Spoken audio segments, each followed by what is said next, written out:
Namo tassa bhagavato arahato samma sambuddhassa. Namo tassa bhagavato arahato samma sambuddhassa. Namo tassa bhagavato arahato samma sambuddhassa. Buddhaṃ Dhammaṃ Sanghaṃ Namasami.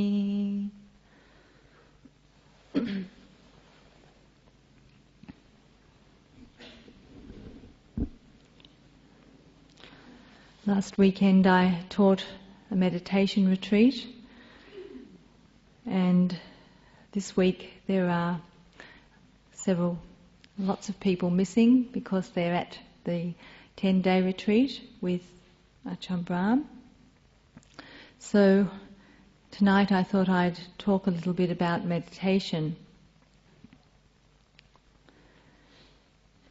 using some of the questions from the meditation retreat last weekend, because they cover a lot of the ground that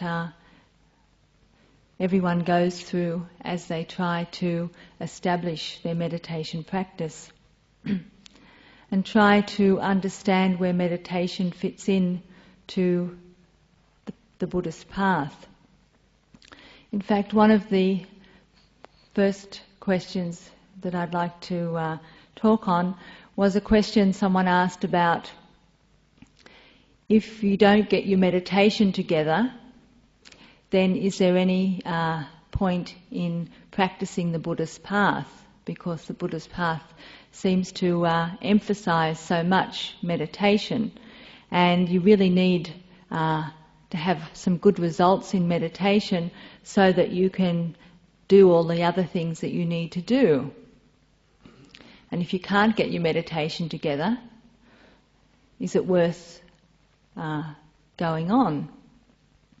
They are obviously having some less than pleasant experiences in their meditation. It wasn't quite as blissful or easeful as they were hoping. But the answer to this is that meditation is only one part of the path of practice. It's a very important part, and that's why we encourage all of you, everyone, to start to learn meditation and to develop it, and that's why we have meditation retreats. But the fact is that most Buddhists in the world don't meditate. Most Buddhists don't have meditation as their focal point, but they still derive tremendous benefit from practicing the Buddha's teachings.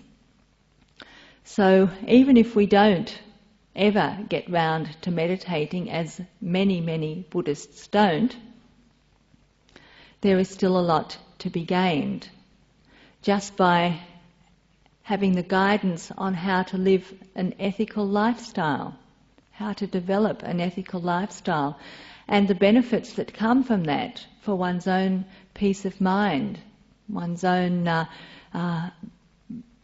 the improvement in one's relationships, one's social relationships, and one's relationship with the world. Buddhism is very strong on this ethical lifestyle and the benefits that it brings. The Buddha said that when one can look back on one's behaviour and rejoice in it, have no regret about it, that is a source of happiness in the mind, that is a source of contentment. And that alone is wonderful. So just following the 5 precepts, and particularly the first one, to live as harmlessly as possible, is a wonderful support for the mind. And if you're like me, you've struggled to find out how to live in this world in the most beneficial way, the most harmless way, knowing that we can't possibly exist without it being at the expense of some beings or other.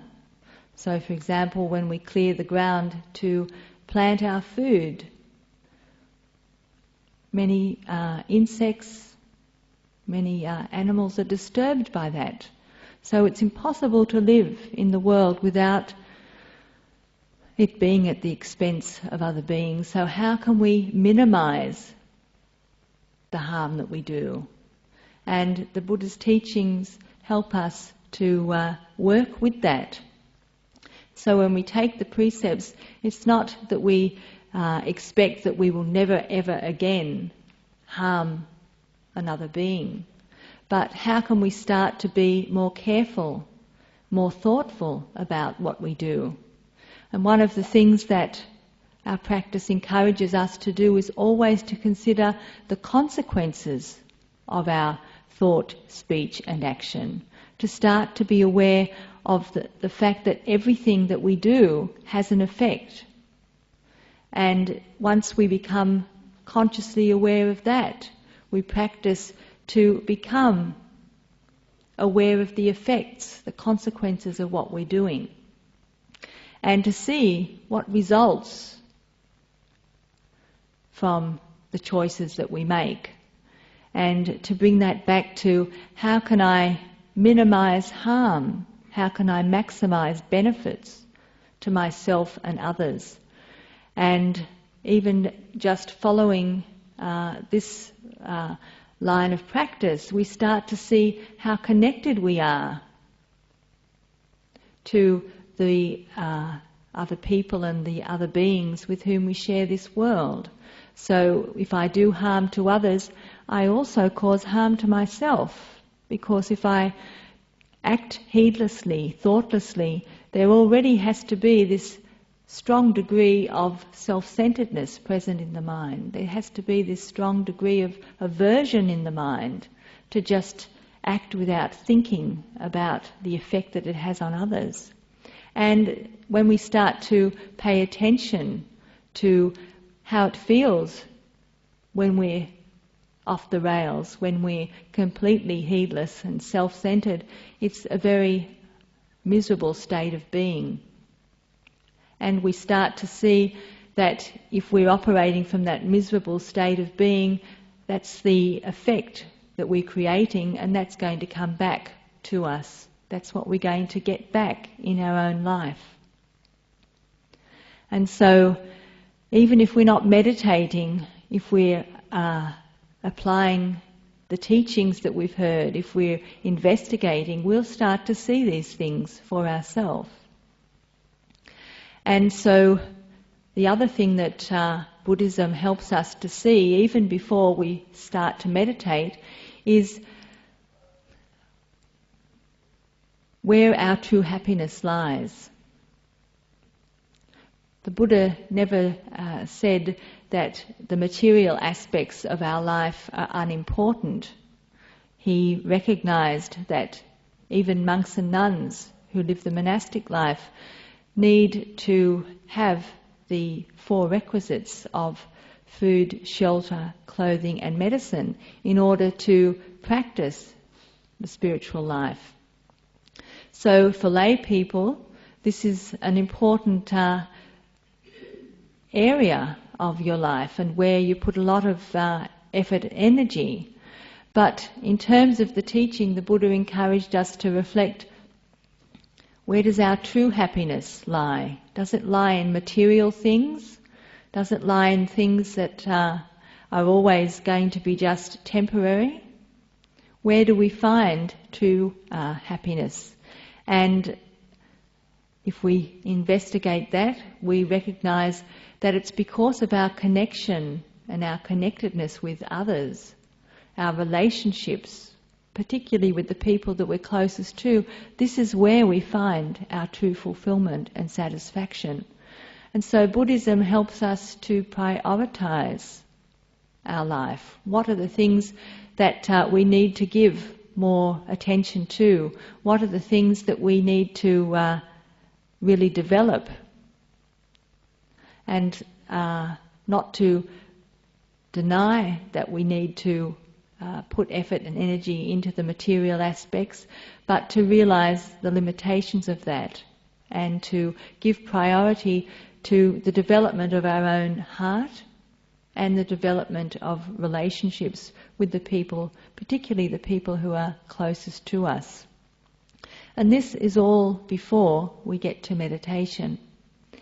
And then when we hear the teachings and we start to take them in, there are some seminal teachings of the Buddha that really we can use again and again to help to make the most of every day.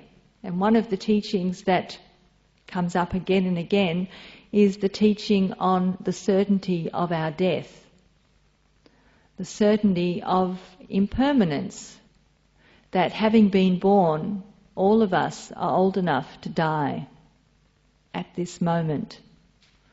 And as we really have that hammered into us again and again, rather than making us miserable, we see this is a fact of life, can't be denied.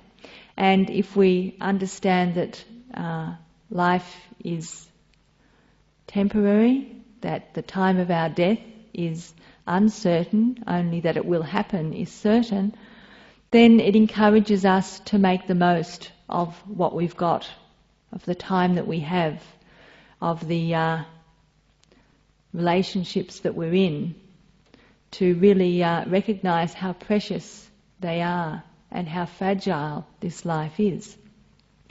And all of these things actually add to the quality of our life long before we get down to meditation.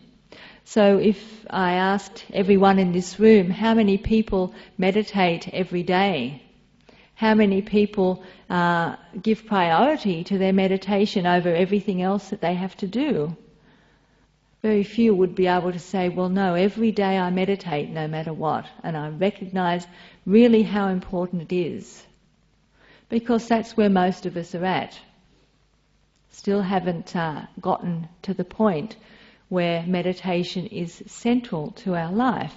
But even before that point, there is so much to be gained from following the Buddha's teachings. Now, having said that meditation is just a part of the path, it obviously is an integral part if we want to go further, if we really have the aspiration to become enlightened. And enlightenment simply means to wake up to the true nature of things, to live life fully because we understand life completely. And as I said, that can include living, making the most of this moment because we realize how precious it is. In the Noble Eightfold Path, which is the guidelines for our practice, meditation is the part of the path which follows on from development of virtue and morality, and is the part of the path in which we look directly at the mind. And in the meditation tonight, when we were looking at the breath, we were trying to develop that ability to witness the breath, observe the breath, just as a phenomenon, just as a process, breathing in and breathing out. And the same with our thinking. When the mind wandered away from the breath because there was thinking going on, thoughts were arising, thoughts were carrying us away from the present moment. When the mind was distracted because of sounds going on or because of aches and pains in the body, and the attention went to those things, we're trying to develop the ability to just know that without judgment, without making it good or bad, just simply to observe as a witness, thinking. Or to observe that the mind has wandered away and to move the mind back is again developing that observing, witnessing quality which is called mindfulness or sati. And the aspect of mindfulness that is a further development of that is sampajanya, to know what is going on. So first of all, we know that the mind has moved away to thinking, and then with sampajanya we know that it's thinking about the past, or it's thinking about the future, or there are happy thoughts, or there's planning. So we know what is going on, and we allow that to be, but we let it go and come back to the breath. The more that we're able to pay attention to the breath, or to whatever meditation object we've taken up, the more we can develop or strengthen that quality in the mind to be able to watch as an observer, to see what's going on. And in the part of the Noble Eightfold Path that is about looking directly at the mind, the part that is called right effort is about looking directly at the mind and seeing whether the kind of thoughts that are taking place, that are present, are helpful or unhelpful, whether they lead to our happiness or to our misery. And through understanding that,